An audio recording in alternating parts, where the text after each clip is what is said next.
తాకట్టులో ఉన్న మీ బంగారాన్ని విడిపించి ఆ రోజు ఆన్లైన్ రేటుకి మేము కొంటాం. Bhavani gold company. నమస్కారం, నేను మీ జాహ్నవి. మన సనాతన ధర్మం ప్రకారం మనకి ప్రతినిత్యం కూడా అనేక రకాల సందేహాలు వస్తూ ఉంటాయి కదా.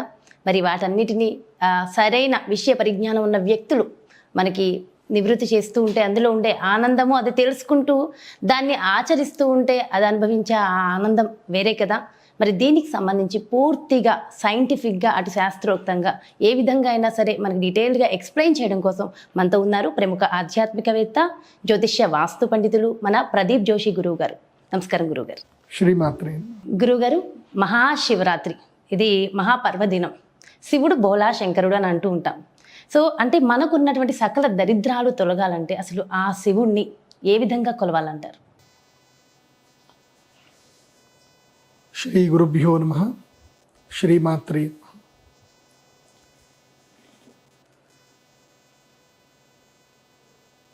బ్రహ్మమురారిసురార్చితలింగం నిర్మలభాసిత శోభితలింగం జన్మజ దుఃఖ వినాశకలింగం తత్ప్రణమామి సదా శివలింగం. దేవదేవుడు, మహాదేవుడు. ఇందాక మీరేం అడిగారు? దరిద్రమును మొత్తం తొలగిపోవాలి అని అంటే శివయ్యని ఎలా ధ్యానం చేయాలి అని అడిగారు. అసలు జీవితములో దరిద్రం అనేది ఆలోచనకు ఉంటుంది తప్ప జీవితానికి ఎప్పుడు కూడా దరిద్రం ఉండదు. ఒకటి గుర్తుపెట్టుకోండి. భగవంతుడు ప్రపంచంలో మనకి 3 దుఃఖాలు మాత్రమే ఇస్తాడు. ఆది దైవికం, ఆది భౌతికం, ఆధ్యాత్మికం. ఆది దైవిక దుఃఖం ఏంటంటే మనకి కుటుంబ సభ్యులు బాగా లేకపోవడము, మన యొక్క చుట్టుపక్కల ఎన్విరాన్మెంట్ సరిగ్గా లేకపోవడము, మన యొక్క జీవితంలో మనకి ఆటుపోట్లు ఎక్కువగా ఎదురవ్వడము, మనకి పనులు జరగకపోవడము, ఇవన్నీ కూడా ఆది దైవిక దుఃఖం వల్ల జరుగుతాయి. ఇంకా ఆధ్యాత్మిక దుఃఖం ఏంటంటే మానసిక చింతనల వల్ల. ఇప్పుడు చాలామంది ఏమో అనుకుంటారు ఏంటంటే డబ్బులు ఉంటే వాళ్ళు సుఖంగా ఉంటారు, సంతోషంగా ఉంటారు అనుకుంటారు. డబ్బులు ఉన్న వాళ్ళే ఎక్కువగా బాధపడతారు. సో ధనం ఒక్కటే సుఖానికి సంతోషానికి మూలం కాదు. మరి ధనం మూలం ఇదం జగత్ అన్నారు కదా గురువుగారు. అంటారు. దానికి కూడా నేను చెప్తాను.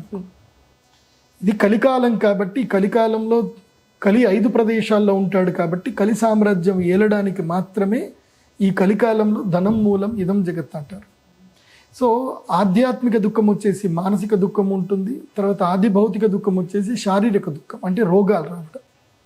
నా దృష్టిలో నిజమైన దారిద్ర్యం ఏంటంటే గనక రోగాలు రావడము, శరీరము సరిగ్గా పనిచేయకపోవడము, ఇది నిజమైన దరిద్రం. మిగతావి ఏవి దరిద్రాలు కాదు.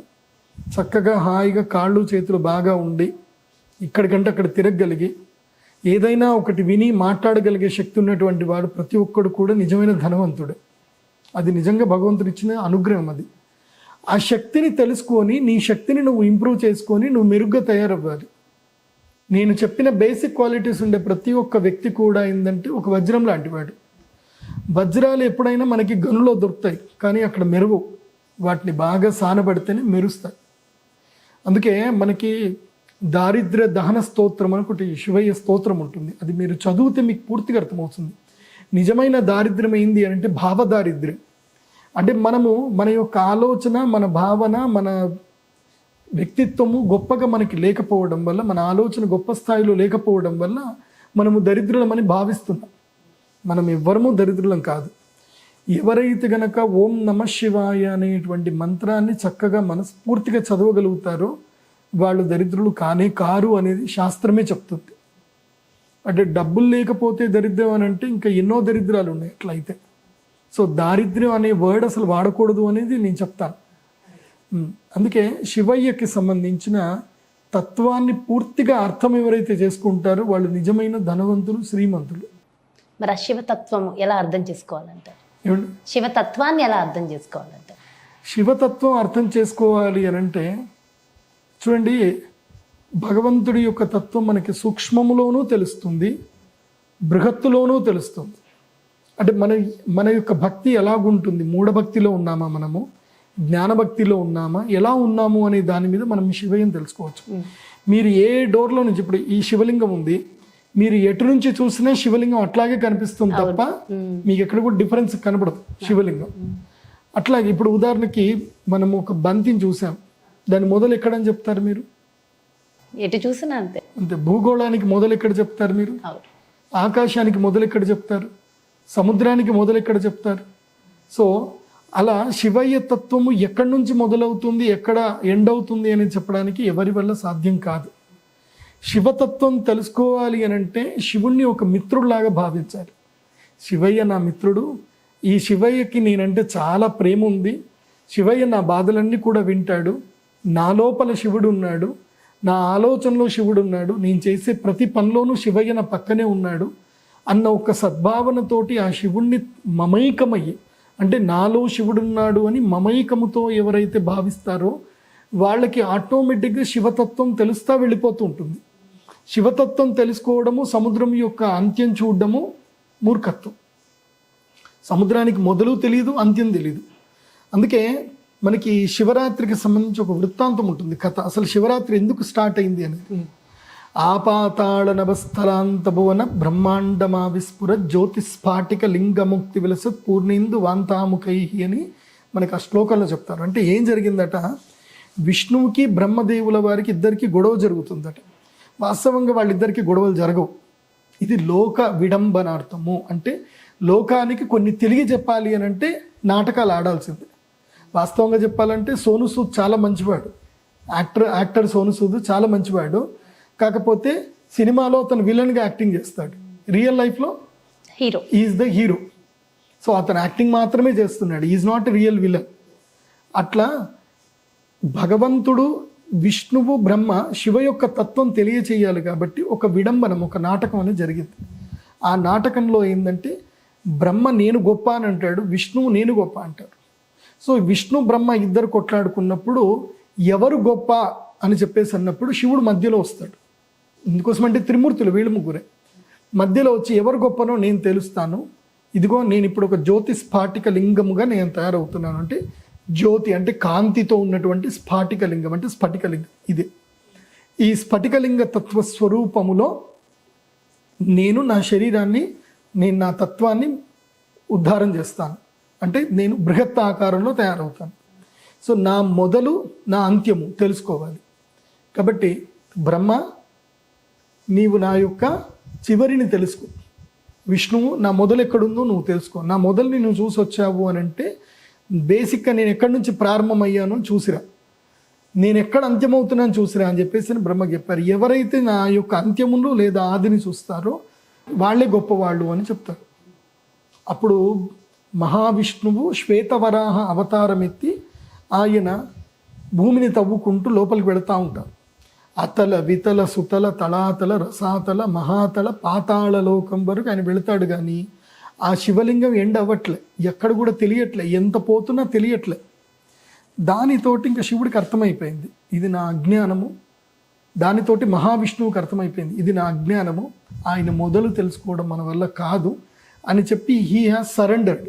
ఆయన వచ్చేసి శివుడి దగ్గరికి వచ్చి దండం పెట్టి, శివయ్య నీవే గొప్పవాడివి, నీ యొక్క తత్వము తెలుసుకోవడము అసాధ్యము, కానీ నిన్ను తెలుసుకోవాలి అనుకుంటే చాలా సుసాధ్యము, అహంకారముతో వెళితే నువ్వు నాకు దొరకవు, అహమును నేను నీకు ఎప్పుడైతే సమర్పణ చేస్తానో అప్పుడు నువ్వు నాకు దొరుకుతావని నాకు అర్థమైపోయింది. కాబట్టి నా అహంకారం పటాపంచలమైపోయింది, అంటే నేను అన్న భావన నాకు పటాపంచలైపోయింది, నేను కాదు నా యందు నీవే ఉన్నావు స్వామి, నీవే సర్వంతర్యామి అని చెప్పి శరణు వేడాడు. బ్రహ్మ పై వరకు వెళ్ళాడు, బ్రహ్మకు దొరకట్లే, ఎగురుకుంటూ వెళ్ళాడు, హంసల ఆ యొక్క హంసలతోటి బైక్ ఎదుర్కొంటూ వెళ్ళాడు, ఎంతకు వెళ్ళినా దొరకట్లేదు. ఆఖరికి మణిద్వీపం వరకు చివరి వెళ్ళకి వెళ్ళాడు. దాన్ని ఏమంటారు అంటే ద్యులోకము అంటారు మణిద్వీపం దగ్గర. అదేమంటారు అంటే మనకి ఈ డార్క్నెస్ అంటారు కదా, ఇది బ్లాక్ హోల్ అంటారు కదా, దాన్ని నాకస్య పృష్టం అభిసంవసాను వైష్ణవీం లోక ఇహమాదయంతాం అంటారు. నాకము అంటే స్వర్గము. మా అమ్మవారి యొక్క మణిద్వీపం ఎక్కడ ఉంటుంది అనే దానికి ఏం చెప్తుందంటే దుర్గా సూక్తంలో చెప్తారు. ఎక్కడైతే కృష్ణబిలం ఉంటుందో ఆ కృష్ణబిలము దాటి వెళితే మనకి మణిద్వీపం కనిపిస్తుంది. కాబట్టి ఆ కృష్ణబిలం వరకు వెళ్ళగలిగాడు తప్ప ఆ కృష్ణబిలం లోపలికి వెళ్ళలేకపోతున్నాడు బ్రహ్మ. ఇది కృష్ణబిలం లోపలికి చొచ్చుకొని వెళ్ళిపోయింది. ఇది అర్థం కావట్లే. పైకి వెళ్ళే శక్తి బ్రహ్మకు లేదు. నేను ఇంకా పైకి వెళ్ళలేను, ఇది మొదలు నేను ఇంకా చూడలేను, మరి ఎట్లా అని అనుకుంటూ ఉండగా ఆలోచన వచ్చింది. సరే అబద్ధం చెప్తే పోలేదా, చూసేశానని చెప్తే పోలేదా, ఎవరు చూసేవాళ్ళు ఉన్నారు ఇక్కడ దాకా వచ్చి ఎవరు చెప్తారు అని చెప్పేసని చెప్పడానికి సిద్ధమవుతా ఉంటే సాక్ష్యం కావాలి కదా. అప్పుడు అమ్మవారి యొక్క కొప్పులో నుంచి మొగిలి పువ్వు రాలి కింద పడుతుంది. ఆ మొగిలి పువ్వు కింద పడుతూ ఉంటే ఆ మొగిలి పువ్వుని అడుగుతాడు, నువ్వు నాకు సాక్ష్యం చెప్తావా అని అంటే, నాకేంటి ప్రయోజనం అని మొగిలి పువ్వు అడుగుతుంది. అడిగితే సమస్తమైనటువంటి పూజల్లో నీకు ఒక శ్రేష్టమైన తత్వాన్ని, శ్రేష్టమైన స్థానాన్ని నీకు ఇస్తాను అని చెప్పేసి అని వరం ఇస్తాడు. తర్వాత గోవు కూడా వస్తుంది. గోవుని అడిగేసరికి గోవు కూడా అడుగుతాడు, నువ్వు నాకు సమాధానం చెప్తావా, సాక్ష్యం చెప్తావా, నేను మొదలు చూశాను, అంత్యమును చూశాను. గోవు ఏముంటుంది, సరే చెప్తాను, నాకేంటి ప్రయోజనం అని అంటే, నీ యొక్క శరీరంలో నుంచేటువంటి యొక్క హవిస్సుతో నాకు యజ్ఞయాగాదులు మొత్తం కూడా జరుగుతాయి, కాబట్టి నువ్వు పవిత్రమైన ఒక జీవిగా నువ్వు భావింపబడతావు అని చెప్పగానే అప్పుడు ఈ ఇద్దరిని సాక్ష్యం తీసుకుని శివుడి దగ్గరికి వస్తాడు. సంబరంగా నేను చూశాను, నేను శివుడి యొక్క అంత్యము చూశాను నేను అని చెప్పేసి అనేసరికి శివుడికి విపరీతమైన ఆగ్రహం వస్తుంది. అబద్ధం మాట్లాడావు నువ్వు, నీ అహంకారం ఇంకా నీకు పటాపంచ అవ్వలేదు, చూడని దాన్ని చూశానని చెప్పావు అని చెప్పి కోపముతోటి అప్పుడు బ్రహ్మకి శాపం, అంటే బ్రహ్మదేవుడికి భూలోకంలో విగ్రహారాధన లేదు అని చెప్పి శాపం. ఆ తర్వాత మొగిలి పువ్వుకి ఏం శాపం అంటే, మొగిలి పువ్వు ఎట్టి పరిస్థితుల్లో శివ పూజకి వాడకూడదు అని చెప్పి శాపం మొగిలి పువ్వుకి. గోవుకి ఒక శాపం ఏంటంటే, ఏ తల ఊపిందో ఆ తలతోటి పూజ చేయకూడదు. గోవుకి పృష్ఠభాగంలో పూజ చేయాలి తప్ప తల భాగంలో పూజ చేయకూడదు. సో ఇక్కడ మనకు అర్థమయ్యేది ఏంటి అంటే, శివతత్వం మనం తెలుసుకోవడానికి బ్రహ్మాది దేవతలకే సరిపోదు. ఇప్పుడు ఇందాక నేనేమన్నాను, బ్రహ్మ మురారి సురార్చితలింగం నిర్మల భాసిత శోభితలింగం జన్మజ దుఃఖ వినాశకలింగం తత్ప్రణమామి సదాశివలింగం. అంటే బ్రహ్మ మురారి అంటే ఆ యొక్క మహావిష్ణువుని మొదలే ఆ శివయ్యం తలుచుకుంటూ ఉన్నప్పుడు మనమెంత మానవ మాతృలం, సూక్ష్మజీవులం, మనమంతా చిన్న చిన్న జీవులం. కాబట్టి శివయ్య తత్వాన్ని మనం ప్రేమతో తెలుసుకోవడానికి ప్రయత్నం చేయాలి. ఓ మహాజ్ఞానిగా తెలుసుకున్నా అంతే ఫలితము, నువ్వు ప్రేమగా భక్తితో ఒక చెంబెడు నీళ్లు పోసినా అంతే పుణ్యం. పుణ్యానికి మాత్రం పెద్ద చిన్న తేడా ఏం ఉండదు, జ్ఞానము లోపల ఉంటుంది. ఇప్పుడు ఒక మహాపండితుడు శ్రద్ధతోటి కూర్చొని ఆయన తపస్సు చేస్తూ ఉంటాడు. ఆ శివ యొక్క తత్వము పూర్తిగా పురాణాల్లో, శాస్త్రాల్లో, పతంజలి యోగ సూత్రంలో, శివసూత్రాల్లో ఏం చెప్పారో అవన్నీ తెలుసుకున్న వాడికి శివుడి యొక్క తత్వం బృహదాకారంలో కనిపిస్తుంది. అదే చిన్న పిల్లవాళ్ళు ఇప్పుడు వీడియో చూస్తున్న చాలామందికి ఏం తెలీదు. శివుడు మహానుభావుడు, శివుడే గొప్ప, శివుణ్ణి మించినది ప్రపంచంలో ఏమీ లేదు అన్న ఒక భావనతో పూజ చేశాడు అనుకోండి, అది ఎలా ఉంటుందంటే, ఒక గింజలో వృక్షంని చూడడము ఎంత గొప్పమో మూఢభక్తి కూడా అంతే గొప్ప. ఒక చిన్న రావి గింజ ఉంటుంది, ఆ రావి గింజలో పెద్ద రావి చెట్టు ఉందా లేదా అంటే ఉంది. చిన్న రావి గింజలో రావి చెట్టు ఉందా లేదా? ఉంటుంది. ఎందుకోసం అంటే భూమిలో నాటితే అది పెరుగుతా ఒక మహావృక్షం అవుతుంది. సో జ్ఞాని మహావృక్షం లాంటి వాడు, మూఢభక్తి ఉన్నటువంటి వాడు చిన్న బీజం లాంటి వాడు. సో బీజం అయినా ఒక్కసారి పడింది అని అంటే ఆ జ్ఞానం వస్తూ ఉంది. అందుకోసం జ్ఞానం మాహేశ్వరాది చేత్, అంటే జ్ఞానం ఎవరి దగ్గర నుంచి రావాలంటే ఆ శివుడి దగ్గర నుంచే రావాలి. ఈ ప్రపంచములో నిత్యము సత్యమైనది, నిత్యము శాశ్వతమైంది ఏమిటి అని అంటే జ్ఞానము మాత్రమే. ఈ ప్రపంచంలో మనము ఎవరికైనా సరే ఏదైనా ఇచ్చాము, మహోత్కృష్టమైన ఆస్తి ఏమైనా ఇచ్చాము, ఏంటిది? అది జ్ఞానము. ఎందుకోసమంటే నువ్వు ఏది ఇచ్చినా అది తరిగిపోతుంది. ఎంత పంచినా పెరిగేది ఏమిటి అంటే జ్ఞానం మాత్రమే. అందుకోసమే శివుడి దగ్గరికి వచ్చినప్పుడు మనం ఏం అడగాలంటే జ్ఞానం అడగాలి, జ్ఞానాన్ని ప్రసాదించు, అంతే. శివయ్య నాకు మంచి జ్ఞానాన్ని ప్రసాదించు స్వామి అని అడగాలి. ఆ జ్ఞానం వచ్చింది అనుకోండి, చక్కగా నీకు మంచి జ్ఞానం వచ్చింది, మంచి వాక్కు ఉంది, నీకు ధనం ఆటోమేటిక్గా వస్తుంది, కీర్తి ప్రతిష్టలు ఆటోమేటిక్గా వస్తాయి, అన్నీ ఆటోమేటిక్ వచ్చేస్తాయి. జ్ఞానముతో పాటు అన్నీ వచ్చేస్తాయి. జ్ఞానం లేదంటే ఏది వచ్చినా నిలకడగా ఉండదు. కాబట్టి జ్ఞానం చాలా అవసరం. జ్ఞానం ఉన్న చోట ధైర్యం ఉంటుంది, జ్ఞానం ఉన్న చోట భయం పోతుంది. కాబట్టి ఇంకెలాంటి మీరు అనొద్దన్నారు, కానీ ఎలాంటి దరిద్రాలు దరి కూడా చేరవు. రావు ఇంకా. అందుకని శివయ్యని ప్రతిరోజు నిత్యము తలుచుకోవడము, ఏది జరిగినా అంత శివయ్య దయ. పంచాక్షరి మహామంత్రం చెప్పారు. చాలా సంతోషం గురుగారు, చాలా చక్కగా వివరించారు. Thank you so much. నమస్కారం. సో చూసారు కదండి, సో గురువు గారు చెప్పారు, సో దరిద్రము అన్న మాట ఎట్టి పరిస్థితులు అనొద్దు. ఫస్ట్ మనకు దరిద్రం ఉంది అన్నది మర్చిపోండి.